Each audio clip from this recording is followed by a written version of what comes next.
તો રાતના વાગ્યા છે 11:30 અને અમારા નણંદબા બનાવે છે ડ્રાય ફ્રૂટ કેક.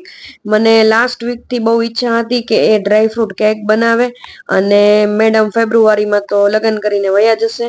તો મેં કીધું જા એની પહેલા મારી માટે ડ્રાય ફ્રૂટ કેક બનાવતી જજે.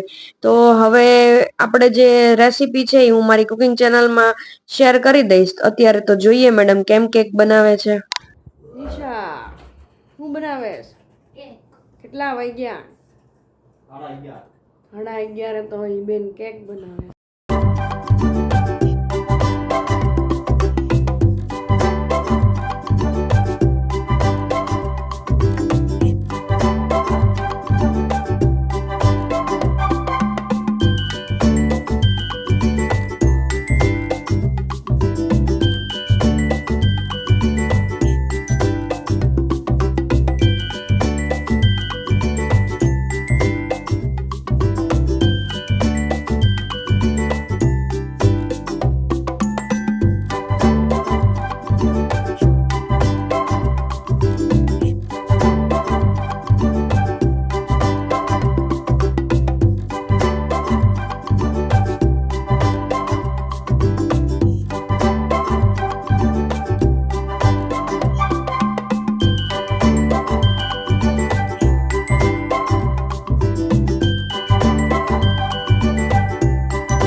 તો ફાઇનલી મારી ડ્રાય ફ્રૂટ કેક રેડી છે અને નણંદબાએ એને પ્લેટમાં ટ્રાન્સફર કરી લીધી છે અને ચોકલેટ સિરપથી ગાર્નિશિંગ કરી દીધી છે. તો ચાલો કેક ખાવા.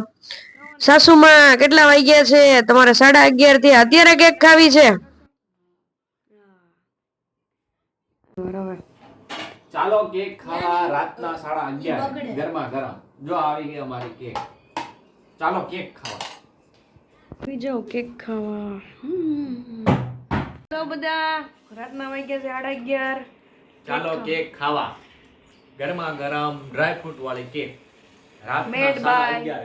મેડ બાય નિશા. એસે બેન કેક ખાવા. પૂરી થઈ જાય. વિડિયો ઉતારજો. ડબ્બો ભરાઈ ગયો ડબ્બો. જો અમારા જમાઈનો ડબ્બો ભરાય છે. અમે ખાઈએ કે ન ખાઈએ પણ જમાઈનો ડબ્બો ભરાવવો જોઈએ. તો આજનો વ્લોગ તમને કેવો લાગ્યો એ કમેન્ટમાં જરૂરથી કહેજો. નેક્સ્ટ વ્લોગમાં મળશું. Bye bye. Good night.